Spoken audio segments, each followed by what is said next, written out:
یہ پیغمبر جو ہم وقتاً فوقتاً بھیجتے رہے ہیں، ان میں سے ہم نے بعض کو بعض پر فضیلت دی ہے۔ بعض ایسے ہیں جن سے اللہ نے گفتگو کی، اور بعض کے دوسرے امور میں مرتبے بلند کیے۔ اور عیسیٰ ابن مریم کو ہم نے کھلی ہوئی نشانیاں عطا کی اور روح القدس سے ان کو مدد دی۔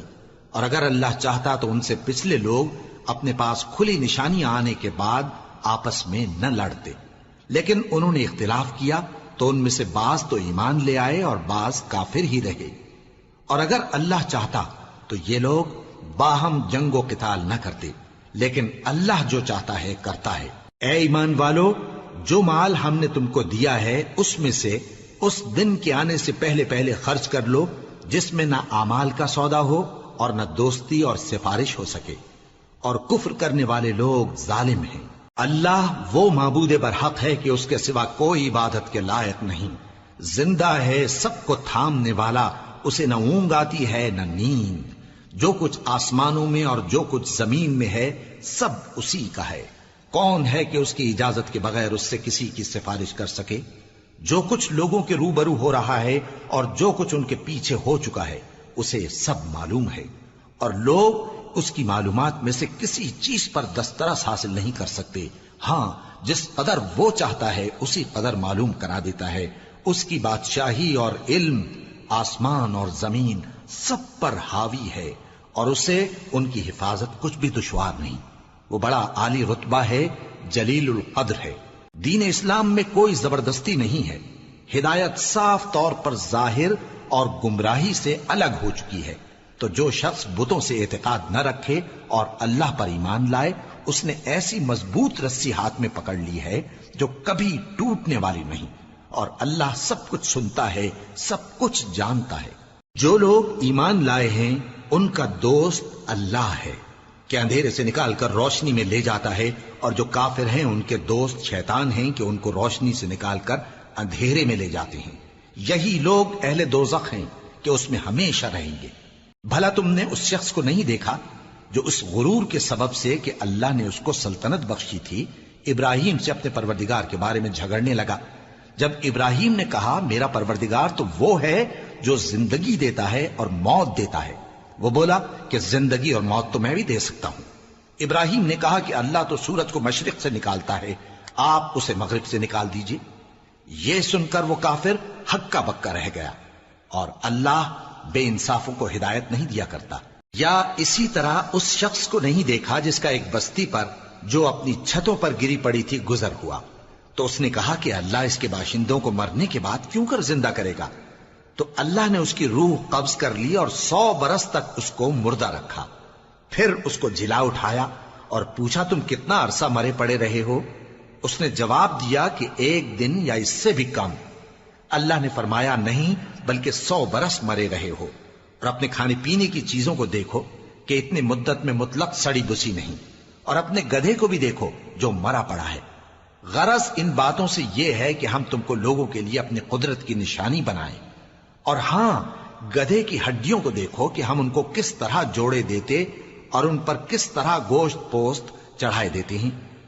جب یہ واقعات اس کے مشاہدے میں آئے تو بول اٹھا کہ میں یقین کرتا ہوں کہ اللہ ہر چیز پر قادر ہے۔ اور جب ابراہیم نے اللہ سے عرض کیا کہ اے پروردگار مجھے دکھا کہ تو مردوں کو کیوں کر زندہ کرے گا، اللہ نے فرمایا کیا تم نے اس بات کا یقین نہیں کیا؟ انہوں نے کہا کیوں نہیں، لیکن میں دیکھنا اس لیے چاہتا ہوں کہ میرا دل اطمینان کامل حاصل کر لے۔ فرمایا کہ 4 پرندے لے لو، پھر ان کو اپنے سے ہلا لو اور ان کے ٹکڑے ٹکڑے کر دو، پھر ان کا ایک ایک ٹکڑا ہر ایک پہاڑ پر رکھ دو، پھر ان کو بلاؤ تو وہ تمہارے پاس دوڑتے چلے آئیں گے، اور جان رکھو کہ اللہ غالب ہے، صاحب حکمت ہے۔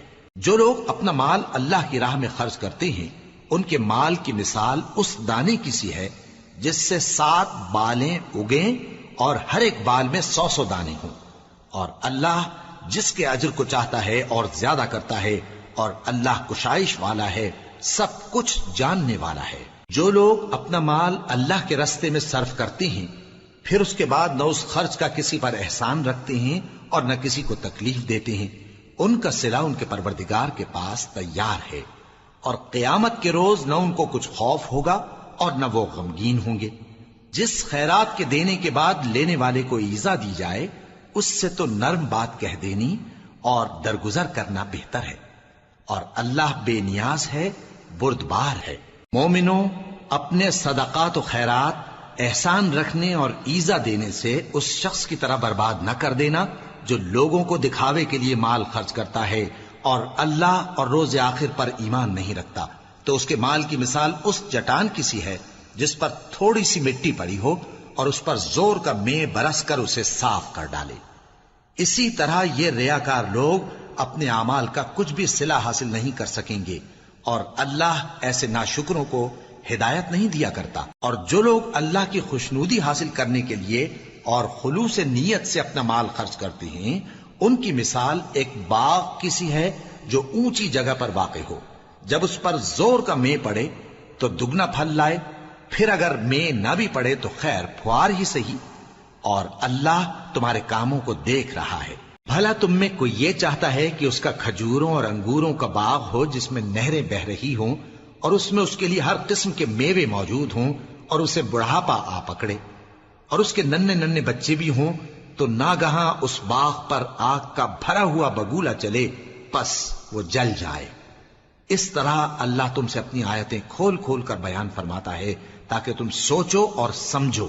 مومنو، جو پاکیزہ اور عمدہ مال تم کماتے ہو اور جو چیزیں ہم تمہارے لیے زمین سے نکالتے ہیں ان میں سے اللہ کی راہ میں بھی خرچ کرو، اور بری اور ناپاک چیزیں دینے کا قصد نہ کرنا کہ اگر وہ چیزیں تمہیں دی جائیں تو بجز اس کے کہ لیتے وقت آنکھیں بند کر لو ان کو کبھی نہ لو، اور جان رکھو کہ اللہ بے نیاز ہے، خوبیوں والا ہے۔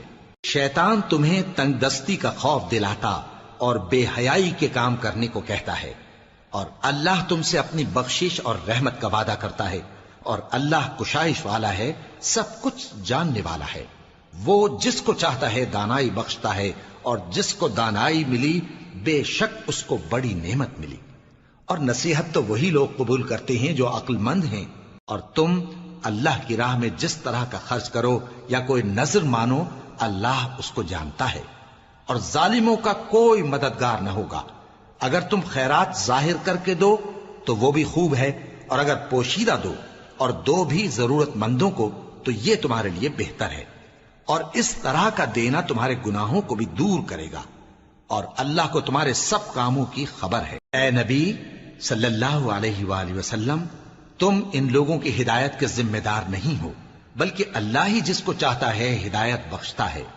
اور مومنو، تم جو مال خرچ کرو گے تو اس کا فائدہ تمہیں کو ہے، اور تم تو جو خرچ کرو گے اللہ کی خوشنودی کے لیے کرو گے، اور جو مال تم خرچ کرو گے وہ تمہیں پورا پورا دے دیا جائے گا اور تمہارا کچھ نقصان نہیں کیا جائے گا۔ اور ہاں، تم جو خرچ کرو گے تو ان حاجت مندوں کے لیے جو اللہ کی راہ میں رکے بیٹھے ہیں اور ملک میں کسی طرف جانے کی طاقت نہیں رکھتے اور مانگنے سے آر رکھتے ہیں، یہاں تک کہ نہ مانگنے کی وجہ سے ناواقف شخص ان کو تونگر خیال کرتا ہے، اور تم قیافے سے ان کو صاف پہچان لو کہ حاجت مند ہیں، اور شرم کے سبب لوگوں سے منہ پھوڑ کر اور لپٹ کر نہیں مانگ سکتے۔ اور تم جو مال خرچ کرو گے کچھ شک نہیں کہ اللہ اس کو جانتا ہے۔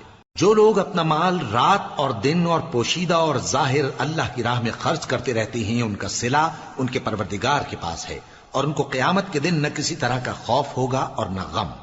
جو لوگ سود کھاتے ہیں وہ قبروں سے اس طرح حواس باختہ اٹھیں گے جیسے کسی کو جن نے لپٹ کر دیوانہ بنا دیا ہو، یہ اس لیے کہ وہ کہتے ہیں کہ سودا بیچنا بھی تو نفع کے لحاظ سے ویسا ہی ہے جیسے سود لینا، حالانکہ سودے کو اللہ نے حلال کیا ہے اور سود کو حرام۔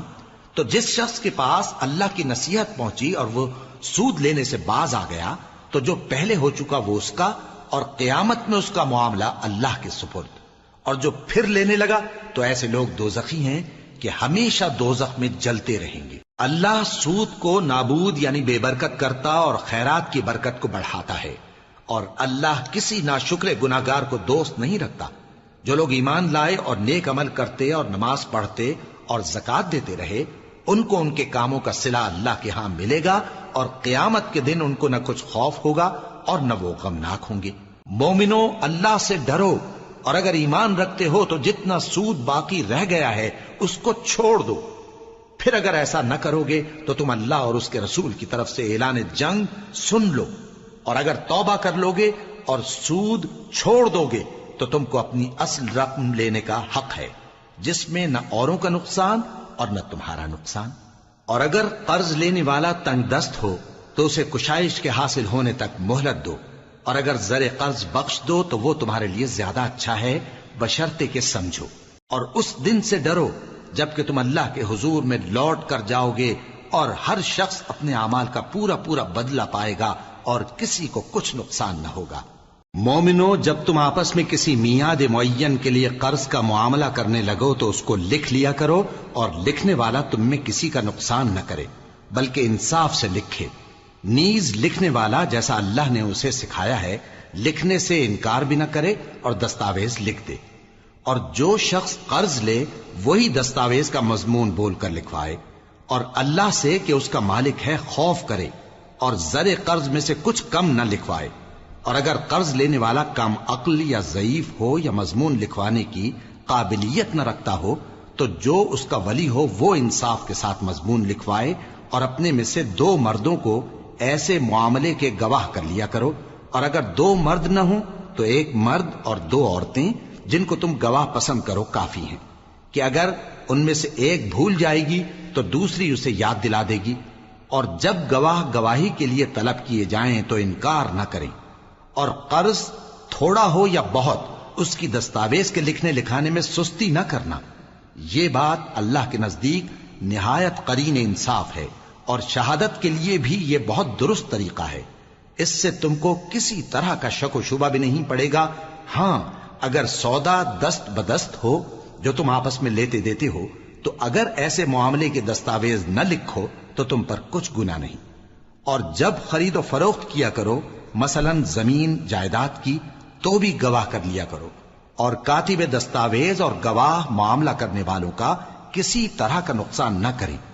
اگر تم لوگ ایسا کرو تو یہ تمہارے لیے گناہ کی بات ہے، اور اللہ سے ڈرو اور دیکھو کہ وہ تم کو کیسی مفید باتیں سکھاتا ہے، اور اللہ ہر چیز سے واقف ہے۔ اور اگر تم سفر پر ہو اور دستاویز لکھنے والا نہ مل سکے تو کوئی چیز رہن با قبضہ رکھ کر قرض لے لو، اور اگر تم میں سے کوئی دوسرے کو امین سمجھے یعنی رہن کے بغیر قرض دے دے تو امانت دار کو چاہیے کہ صاحب امانت کی امانت ادا کر دے، اور اللہ سے جو اس کا پروردگار ہے ڈرے، اور دیکھنا شہادت کو مت چھپانا، جو اس کو چھپائے گا وہ دل کا گناہگار ہوگا۔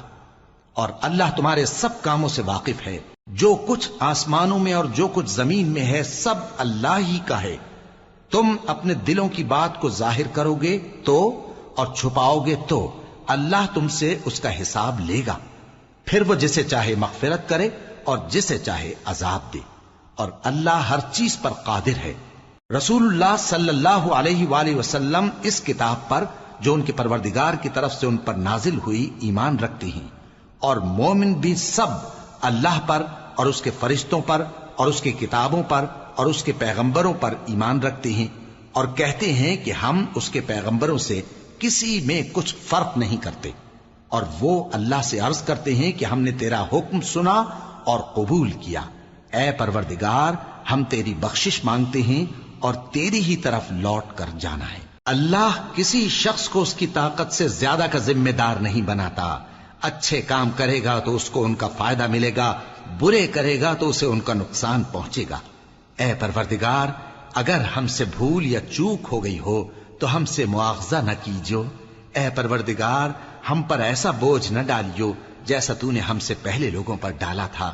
اے پروردگار، جتنا بوجھ اٹھانے کی ہم میں طاقت نہیں اتنا بوجھ ہم پر نہ رکھیو، اور اے پروردگار، ہمارے گناہوں سے درگزر کر اور ہمیں بخش دے اور ہم پر رحم فرما، تو ہی ہمارا مددگار ہے، سو ہم کو کافروں پر غالب کر۔ شروع اللہ کا نام لے کر جو بڑا مہربان نہایت رحم والا ہے۔ الف لام میم۔ اللہ جو معبود برحق ہے، اس کے سوا کوئی عبادت کے لائق نہیں، زندہ ہے، سب کو تھامنے والا۔ اس نے اے نبی تم پر سچی کتاب نازل کی جو پہلی آسمانی کتابوں کی تصدیق کرتی ہے، اور اسی نے تورات اور انجیل نازل کی تھی۔ یہ 2 کتابیں اس نے پہلے نازل کی تھیں لوگوں کی ہدایت کے لیے، اور پھر قرآن جو حق اور باطل کو الگ الگ کر دینے والا ہے نازل کیا۔ جو لوگ اللہ کی آیتوں کا انکار کرتے ہیں ان کو سخت عذاب ہوگا، اور اللہ زبردست ہے، بدلہ لینے والا ہے۔ اللہ ایسا خبیر و بصیر ہے کہ کوئی چیز اس سے پوشیدہ نہیں، نہ زمین میں اور نہ آسمان میں۔ وہی تو ہے جو ماں کے پیٹ میں جیسی چاہتا ہے تمہاری صورتیں بناتا ہے، اس غالب حکمت والے کے سوا کوئی عبادت کے لائق نہیں۔ اے پیغمبر، وہی تو ہے جس نے تم پر یہ کتاب نازل کی جس کی بعض آیتیں محکم ہیں اور وہی اصل کتاب ہیں، اور بعض دوسری متشابہ ہیں۔ تو جن لوگوں کے دلوں میں کجی ہے وہ متشابہات کا اتباع کرتے ہیں تاکہ فتنہ برپا کریں اور مراد اصلی کا پتہ لگائیں، حالانکہ مراد اصلی اللہ کے سوا کوئی نہیں جانتا۔ اور جو لوگ علم میں گہری نظر رکھتے ہیں وہ یہ کہتے ہیں کہ ہم ان پر ایمان لائے، یہ سب آیات ہمارے پروردگار کی طرف سے ہیں، اور نصیحت تو عقل مند ہی قبول کرتے ہیں۔ اے پروردگار، جب تو نے ہمیں ہدایت بخشی ہے تو اس کے بعد ہمارے دلوں میں کجی نہ پیدا کر دیجو، اور ہمیں اپنے ہاتھ سے رحمت عطا فرما، تو بڑا عطا فرمانے والا ہے۔ اے پروردگار، تو اس روز جس کے آنے میں کچھ بھی شک نہیں سب لوگوں کو اپنے حضور میں جمع کر لے گا، بے شک اللہ خلاف وعدہ نہیں کرتا۔ جو لوگ کافر ہوئے اس دن نہ تو ان کا مال ہی اللہ کے عذاب سے ان کو بچا سکے گا اور نہ ان کی اولاد ہی کچھ کام آئے گی، اور یہ لوگ آتش جہنم کا ایندھن ہوں گے۔ ان کا حال بھی فرعونیوں اور ان سے پہلے لوگوں کا سا ہوگا جنہوں نے ہماری آیتوں کی تکذیب کی تھی، تو اللہ نے ان کو ان کے گناہوں کے سبب عذاب میں پکڑ لیا تھا، اور اللہ سخت عذاب کرنے والا ہے۔ اے پیغمبر، کافروں سے کہہ دو کہ تم دنیا میں بھی عنقریب مغلوب ہو جاؤ گے اور آخرت میں جہنم کی طرف اکٹھا کیے جاؤ گے، اور وہ بری جگہ ہے۔ تمہارے لیے دو گروہوں میں جو جنگ بدر کے دن آپس میں بھیڑ گئے قدرت الہی کی عظیم الشان نشانی تھی۔ ایک گروہ مسلمانوں کا تھا، وہ اللہ کی راہ میں لڑ رہا تھا، اور دوسرا گروہ کافروں کا تھا، وہ ان کو اپنی آنکھوں سے اپنے سے دگنا مشاہدہ کر رہا تھا۔ اور اللہ اپنی نصرت سے جس کو چاہتا ہے مدد دیتا ہے۔ جو اہل بصارت ہیں ان کے لیے اس واقعے میں بڑی عبرت ہے۔ لوگوں کو ان کی خواہشوں کی چیزیں یعنی عورتیں اور بیٹے اور سونے اور چاندی کے بڑے بڑے ڈھیر اور نشان لگے ہوئے گھوڑے اور مویشی اور کھیتی بڑی زینت دار معلوم ہوتی ہیں، مگر یہ سب دنیا ہی کی زندگی کے سامان ہیں، اور اللہ کے پاس بہت اچھا ٹھکانہ ہے۔ اے پیغمبر، ان سے کہو کہ بھلا میں تم کو ایسی چیز بتاؤں جو ان چیزوں سے کہیں اچھی ہو؟ سنو، جو لوگ پرہیزگار ہیں ان کے لیے اللہ کے ہاں باغات بہشت ہیں جن کے نیچے نہریں بہ رہی ہیں، ان میں وہ ہمیشہ رہیں گے، اور پاکیزہ بیویاں ہیں، اور سب سے بڑھ کر اللہ کی خوشنودی۔ اور اللہ اپنے سب بندوں کو دیکھ رہا ہے جو اللہ سے التجا کرتے ہیں کہ اے پروردگار، ہم ایمان لے آئے سو ہم کو ہمارے گناہ معاف فرما اور ہم کو دوزخ کے عذاب سے محفوظ رکھ۔ یہ وہ لوگ ہیں جو مشکلات میں صبر کرتے اور سچ بولتے اور عبادت میں لگے رہتے اور نیکی میں خرچ کرتے اور اوقات سحر میں گناہوں کی معافی مانگا کرتے ہیں۔ اللہ تو اس بات کی گواہی دیتا ہے کہ اس کے سوا کوئی معبود نہیں، اس حال میں کہ وہ انصاف کا حاکم ہے، اور فرشتے اور علم والے بھی گواہی دیتے ہیں کہ اس غالب حکمت والے کے سوا کوئی لائق عبادت نہیں۔ دین تو اللہ کے نزدیک اسلام ہی ہے، اور اہل کتاب نے جو اس دین سے اختلاف کیا تو علم حاصل ہونے کے بعد آپس کی ضد سے کیا، اور جو شخص اللہ کی آیتوں کو نہ مانے تو اللہ جلد حساب لینے والا ہے۔ اے پیغمبر، پس اگر یہ لوگ تم سے جھگڑنے لگیں تو کہنا کہ میں اور میرے پیرو تو اللہ کے فرمانبردار ہو چکے، اور اہل کتاب اور ان پڑھ لوگوں سے کہو کہ کیا تم بھی اللہ کے فرمانبردار بنتے اور اسلام لاتے ہو؟ پس اگر یہ لوگ اسلام لے آئیں تو بے شک ہدایت پالیں، اور اگر تمہارا کہا نہ مانے تو تمہارا کام صرف اللہ کا پیغام پہنچا دینا ہے، اور اللہ اپنے بندوں کو دیکھ رہا ہے۔ جو لوگ اللہ کی آیتوں کو نہیں مانتے اور انبیاء کو ناحق قتل کرتے رہے ہیں، اور جو انصاف کرنے کا حکم دیتے ہیں انہیں بھی مار ڈالتے ہیں، ان کو دکھ دینے والے عذاب کی خوشخبری سنا دو۔ یہ ایسے لوگ ہیں جن کے اعمال دنیا اور آخرت دونوں میں برباد ہیں، اور ان کا کوئی مددگار نہیں ہوگا۔ بھلا تم نے ان لوگوں کو نہیں دیکھا جن کو کتاب یعنی تورات سے حصہ دیا گیا اور وہ اس کتاب اللہ یعنی قرآن کی طرف بلائے جاتے ہیں تاکہ یہ ان کے تنازعات کا ان میں فیصلہ کر دے؟ تو ایک فریق ان میں سے پھر جاتا ہے اور منہ پھیر لیتا ہے، یہ اس لیے کہ یہ اس بات کے قائل ہیں کہ دوزخ کی آگ ہمیں چند روز کے سوا چھو ہی نہیں سکے گی، اور جو کچھ یہ دین کے بارے میں بہتان باندھتے رہے ہیں اس نے ان کو دھوکے میں ڈال رکھا ہے۔ تو اس وقت کیا حال ہوگا جب ہم ان کو جمع کریں گے، یعنی اس روز جس کے آنے میں کچھ بھی شک نہیں، اور ہر نفس اپنے اعمال کا پورا پورا بدلہ پائے گا اور ان پر ظلم نہیں کیا جائے گا۔ کہو کہ اے اللہ، اے بادشاہی کے مالک، تو جس کو چاہے بادشاہی بخشے اور جس سے چاہے بادشاہی چھین لے، اور جس کو چاہے عزت دے اور جسے چاہے ذلیل کرے۔ ہر طرح کی بھلائی تیرے ہی ہاتھ ہے اور بے شک تو ہر چیز پر قادر ہے۔ تو ہی رات کو دن میں داخل کرتا اور تو ہی دن کو رات میں داخل کرتا ہے، تو ہی بے جان سے جاندار پیدا کرتا ہے اور تو ہی جاندار سے بے جان پیدا کرتا ہے، اور تو ہی جس کو چاہتا ہے بے حساب رزق بخشتا ہے۔ مومنوں کو چاہیے کہ مومنوں کے سوا کافروں کو دوست نہ بنائیں، اور جو ایسا کرے گا اس سے اللہ کا کچھ عہد نہیں۔ ہاں، اگر اس طریق سے تم ان کے شر سے بچاؤ کی صورت پیدا کرو تو مذائقہ نہیں، اور اللہ تم کو اپنے غضب سے ڈراتا ہے اور اللہ ہی کی طرف تم کو لوٹ کر جانا ہے۔ اے پیغمبر، لوگوں سے کہہ دو کہ کوئی بات تم اپنے دلوں میں مخفی رکھو یا اسے ظاہر کرو، اللہ اس کو جانتا ہے، اور جو کچھ آسمانوں میں اور جو کچھ زمین میں ہے اس کو سب کی خبر ہے، اور وہ ہر چیز پر قادر ہے۔ جس دن ہر شخص اپنی کی ہوئی نیکی کو موجود پا لے گا اور اپنی برائی کو بھی دیکھ لے گا تو آرزو کرے گا کہ اے کاش اس میں اور اس برائی میں دور کی مسافت ہو جاتی، اور اللہ تم کو اپنے غضب سے ڈراتا ہے اور اللہ اپنے بندوں پر نہایت مہربان ہے۔ اے پیغمبر، لوگوں سے کہہ دو کہ اگر تم اللہ کو دوست رکھتے ہو تو میری پیروی کرو، اللہ بھی تمہیں دوست رکھے گا اور تمہارے گناہ معاف کر دے گا، اور اللہ بخشنے والا ہے، مہربان ہے۔ کہہ دو کہ اللہ اور اس کے رسول کا حکم مانو، پس اگر وہ نہ مانے تو اللہ بھی کافروں کو دوست نہیں رکھتا۔ اللہ نے آدم اور نوح اور خاندان ابراہیم اور خاندان عمران کو تمام جہان کے لوگوں میں سے منتخب فرمایا تھا، ان میں سے بعض کی اولاد تھے، اور اللہ سننے والا ہے، جاننے والا ہے۔ وہ وقت یاد کرنے کے لائق ہے جب عمران کی بیوی نے کہا کہ اے پروردگار، جو بچہ میرے پیٹ میں ہے میں اس کو تیری نظر کرتی ہوں، اسے دنیا کے کاموں سے آزاد رکھوں گی، تو اسے میری طرف سے قبول فرما، تو سننے والا ہے، جاننے والا ہے۔ پھر جب ان کے ہاں بچہ پیدا ہوا تو کہنے لگی کہ پروردگار، میرے تو لڑکی ہوئی ہے، جبکہ اللہ خوب جانتا تھا جو ان کے ہاں ولادت ہوئی تھی، اور نہ ہوتا لڑکا مانند اس لڑکی کے، اور کہنے لگی میں نے اس کا نام مریم رکھا ہے، اور میں اس کو اور اس کی اولاد کو شیطان مردود سے تیری پناہ میں دیتی ہوں۔ تو اس کے پروردگار نے اس کو پسندیدگی کے ساتھ قبول فرمایا اور اسے اچھی طرح پرورش کیا، اور زکریا کو اس کا کفیل بنایا۔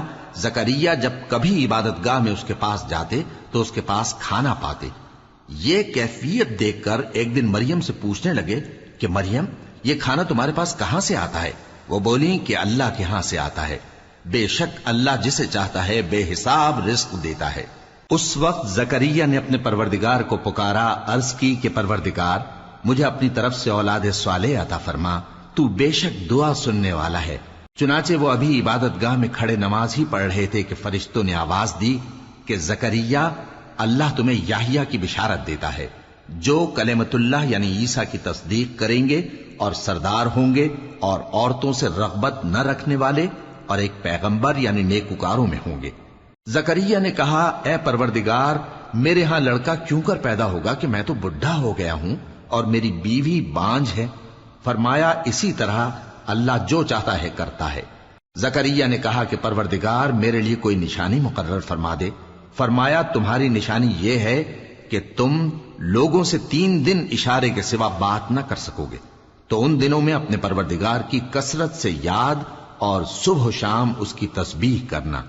اور جب فرشتوں نے مریم سے کہا کہ مریم، اللہ نے تم کو برگزیدہ کیا ہے اور تمہیں پاک بنایا ہے اور دنیا جہان کی عورتوں میں سے تم کو منتخب کیا ہے، اے مریم، اپنے پروردگار کی فرما برداری کرنا اور سجدہ کرنا اور رکوع کرنے والوں کے ساتھ رکوع کرنا۔ اے نبی، یہ باتیں اخبار غیب میں سے ہیں جو ہم تمہارے پاس بھیجتے ہیں۔ اور جب وہ لوگ اپنے قلم بطور قرعہ ڈال رہے تھے کہ مریم کا کفیل کون بنے تو تم ان کے پاس نہیں تھے، اور نہ اس وقت ہی ان کے پاس تھے جب وہ آپس میں جھگڑ رہے تھے۔ وہ وقت بھی یاد کرنے کے لائق ہے جب فرشتوں نے مریم سے کہا کہ مریم، اللہ تم کو اپنی طرف سے ایک کلمے کی بشارت دیتا ہے جس کا نام مسیح اور مشہور عیسیٰ ابن مریم ہوگا، اور جو دنیا اور آخرت میں آبرو مند اور مقربین میں سے ہوگا، اور ماں کی گود میں اور بڑی عمر کا ہو کر دونوں حالتوں میں لوگوں سے یکساں گفتگو کرے گا اور نیکوکاروں میں ہوگا۔ مریم نے کہا کہ پروردگار، میرے ہاں بچہ کیوں کر ہوگا کہ کسی انسان نے مجھے ہاتھ تک تو لگایا نہیں۔ فرمایا کہ اللہ اسی طرح جو چاہتا ہے پیدا کرتا ہے، جب وہ کوئی کام کرنا چاہتا ہے تو ارشاد فرما دیتا ہے کہ ہو جا تو وہ ہو جاتا ہے۔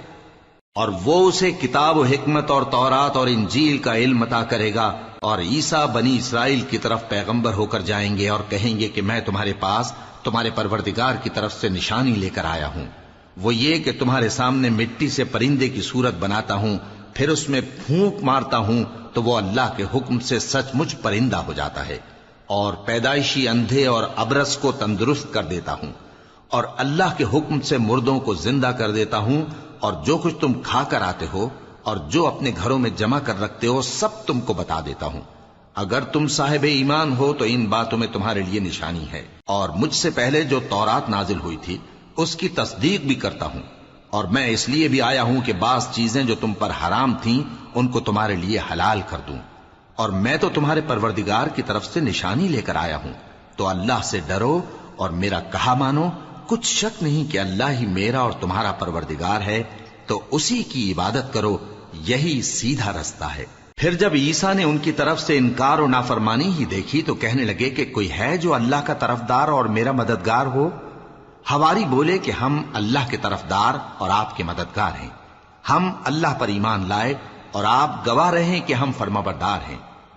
اے پروردگار، جو کتاب تو نے نازل فرمائی ہے ہم اس پر ایمان لے آئے اور تیرے پیغمبر کے متبع ہو چکے، تو ہم کو ماننے والوں میں لکھ رکھ۔ اور وہ یعنی یہود قتل عیسیٰ کے بارے میں ایک چال چلے، اور اللہ نے بھی عیسیٰ کو بچانے کے لیے تدبیر کی، اور اللہ بہترین تدبیر کرنے والا ہے۔ اس وقت اللہ نے فرمایا کہ عیسیٰ، میں تمہاری دنیا میں رہنے کی مدت پوری کر کے تم کو اپنی طرف اٹھا لوں گا اور تمہیں کافروں کی صحبت سے پاک کر دوں گا، اور جو لوگ تمہاری پیروی کریں گے ان کو کافروں پر قیامت تک فائق و غالب رکھوں گا۔ پھر تم سب میرے پاس لوٹ کر آؤ گے تو جن باتوں میں تم اختلاف کرتے رہے اس دن تم میں ان کا فیصلہ کر دوں گا۔ اب جو کافر ہوئے ان کو دنیا اور آخرت دونوں میں سخت عذاب دوں گا، اور ان کا کوئی مددگار نہ ہوگا۔ اور جو لوگ ایمان لائے اور عمل نیک کرتے رہے ان کو اللہ پورا پورا صلہ دے گا، اور اللہ ظالموں کو دوست نہیں رکھتا۔ اے نبی، یہ ہم تم کو اللہ کی آیتیں اور حکمت بھری نصیحتیں پڑھ پڑھ کر سناتے ہیں۔ عیسیٰ کا حال اللہ کے نزدیک آدم کا سا ہے کہ اس نے پہلے مٹی سے ان کو بنایا، پھر فرمایا کہ باشعور انسان ہو جا، تو وہ ویسے ہی ہو گئے۔ یہ بات تمہارے پروردگار کی طرف سے حق ہے، تو تم ہرگز شک کرنے والوں میں نہ ہونا۔ پھر اگر یہ لوگ عیسیٰ کے بارے میں تم سے جھگڑا کریں اس کے بعد کہ تم کو حقیقت معلوم ہو ہی چکی ہے، تو ان سے کہنا کہ آؤ ہم اپنے بیٹوں اور بیٹیوں کو بلائیں، تم اپنے بیٹوں اور بیٹیوں کو بلاؤ، اور ہم خود بھی آئیں اور تم خود بھی آؤ، پھر دونوں فریق اللہ سے دعا و التجا کریں، اس طرح جھوٹوں پر اللہ کی لعنت بھیجیں۔ یہ تمام بیانات صحیح ہیں، اور اللہ کے سوا کوئی معبود نہیں، اور بے شک اللہ غالب ہے، صاحب حکمت ہے۔ بس اگر یہ لوگ پھر جائیں تو اللہ مفسدوں کو خوب جانتا ہے۔ کہہ دو کہ اے اہل کتاب، جو بات ہمارے اور تمہارے دونوں کے درمیان یکساں تسلیم کی گئی ہے اس کی طرف آؤ، وہ یہ کہ اللہ کے سوا ہم کسی کی عبادت نہ کریں اور اس کے ساتھ کسی چیز کو شریک نہ بنائیں، اور ہم میں کوئی کسی کو اللہ کے سوا اپنا کارساز نہ سمجھے۔ پھر اگر یہ لوگ اس بات کو نہ مانیں تو ان سے کہہ دو کہ تم گواہ رہو کہ ہم اللہ کے فرما بردار ہیں۔ اے اہل کتاب، تم ابراہیم کے بارے میں کیوں جھگڑتے ہو؟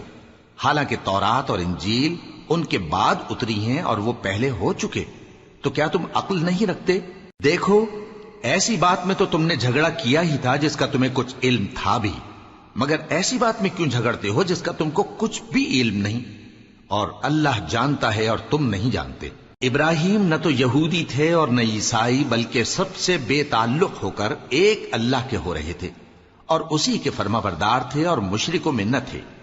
ابراہیم سے زیادہ قرب رکھنے والے تو وہ لوگ ہیں جو ان کی پیروی کرتے رہے، اور یہ پیغمبر آخر الزماں صلی اللہ علیہ وآلہ وسلم اور وہ لوگ جو ایمان لائے ہیں، اور اللہ مومنوں کا کارساز ہے۔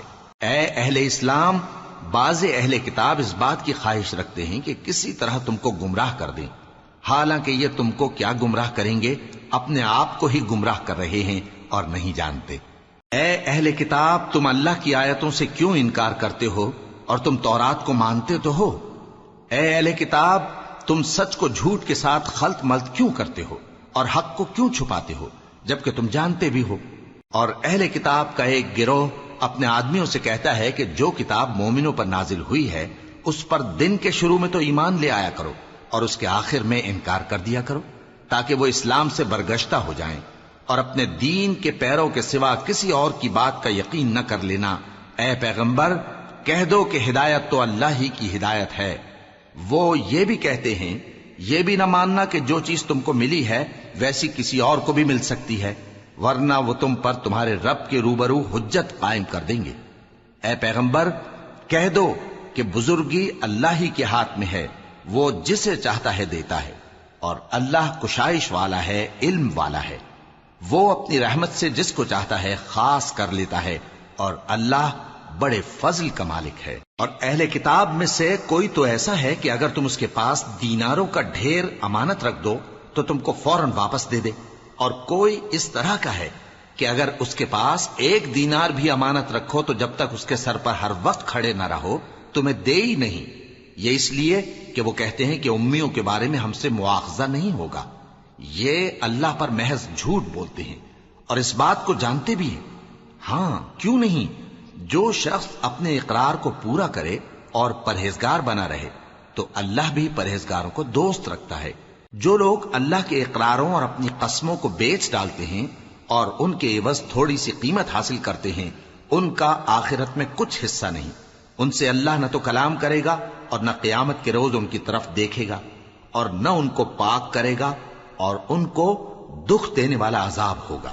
اور ان اہل کتاب میں بعض ایسے ہیں کہ کتاب یعنی تورات کو زبان مروڑ مروڑ کر پڑھتے ہیں تاکہ تم سمجھو کہ جو کچھ وہ پڑھتے ہیں کتاب میں سے ہے، حالانکہ وہ کتاب میں سے نہیں ہوتا، اور کہتے ہیں کہ وہ اللہ کی طرف سے نازل ہوا ہے، حالانکہ وہ اللہ کی طرف سے نہیں ہوتا، اور اللہ پر جھوٹ بولتے ہیں اور یہ بات جانتے بھی ہیں۔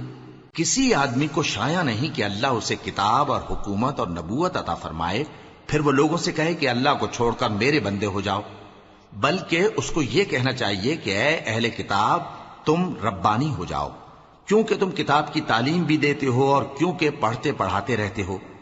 اور اس کو یہ بھی نہیں کہنا چاہیے کہ تم فرشتوں اور پیغمبروں کو معبود بنا لو۔ بھلا جب تم مسلمان ہو چکے تو کیا وہ تمہیں کافر ہونے کو کہے گا؟ اور جب اللہ نے پیغمبروں سے عہد لیا کہ جب میں تم کو کتاب اور دانائی عطا کروں پھر تمہارے پاس کوئی پیغمبر آئے جو تمہاری کتاب کی تصدیق کرے تو تمہیں ضرور اس پر ایمان لانا ہوگا اور ضرور اس کی مدد کرنی ہوگی۔ اور عہد لینے کے بعد پوچھا کہ بھلا تم نے اقرار کیا اور اس اقرار پر میرا ذمہ لیا، یعنی مجھے ضامن ٹھہرایا؟ انہوں نے کہا ہاں، ہم نے اقرار کیا۔ فرمایا کہ تم اس عہد و پیمان کے گواہ رہو اور میں بھی تمہارے ساتھ گواہ ہوں۔ اب جو لوگ اس کے بعد پھر جائیں تو وہی بد کردار ہیں۔ پھر کیا یہ کافر اللہ کے دین کے سوا کسی اور دین کے طالب ہیں؟ حالانکہ سب اہل آسمان و زمین خوشی یا ناخوشی سے اللہ کے فرما بردار ہیں اور اسی کی طرف لوٹ کر جانے والے ہیں۔ کہو کہ ہم اللہ پر ایمان لائے اور جو کتاب ہم پر نازل ہوئی اور جو صحیفے ابراہیم اور اسماعیل اور اسحاق اور یعقوب اور ان کی اولاد پر اترے، اور جو کتابیں موسیٰ اور عیسیٰ اور دوسرے انبیاء کو پروردگار کی طرف سے ملیں، سب پر ایمان لائے۔ ہم ان پیغمبروں میں سے کسی میں کچھ فرق نہیں کرتے، اور ہم اسی اللہ کے فرما بردار ہیں۔ اور جو شخص اسلام کے سوا کسی اور دین کا طالب ہوگا وہ اس سے ہرگز قبول نہیں کیا جائے گا، اور ایسا شخص آخرت میں نقصان اٹھانے والوں میں ہوگا۔ اللہ ایسے لوگوں کو کیوں کر ہدایت دے جو ایمان لانے کے بعد کافر ہو گئے اور پہلے اس بات کی گواہی دے چکے کہ یہ پیغمبر برحق ہے اور ان کے پاس دلائل بھی آ گئے، اور اللہ بے انصافوں کو ہدایت نہیں دیتا۔ ان لوگوں کی سزا یہ ہے کہ ان پر اللہ کی اور فرشتوں کی اور انسانوں کی سب کی لعنت ہے، ہمیشہ اس لعنت میں گرفتار رہیں گے۔ ان سے نہ تو عذاب ہلکا کیا جائے گا اور نہ انہیں مہلت دی جائے گی۔ ہاں، جنہوں نے اس کے بعد توبہ کی اور اپنی حالت درست کر لی تو اللہ بخشنے والا مہربان ہے۔ جو لوگ ایمان لانے کے بعد کافر ہو گئے پھر کفر میں بڑھتے گئے، ایسوں کی توبہ ہرگز قبول نہیں ہوگی اور یہ لوگ گمراہ ہیں۔ جو لوگ کافر ہوئے اور کفر ہی کی حالت میں مر گئے، وہ اگر نجات حاصل کرنی چاہیں اور بدلے میں زمین بھر سونا دیں تو ہرگز قبول نہیں کیا جائے گا۔ ان لوگوں کو دکھ دینے والا عذاب ہوگا اور ان کا کوئی مددگار نہیں ہوگا۔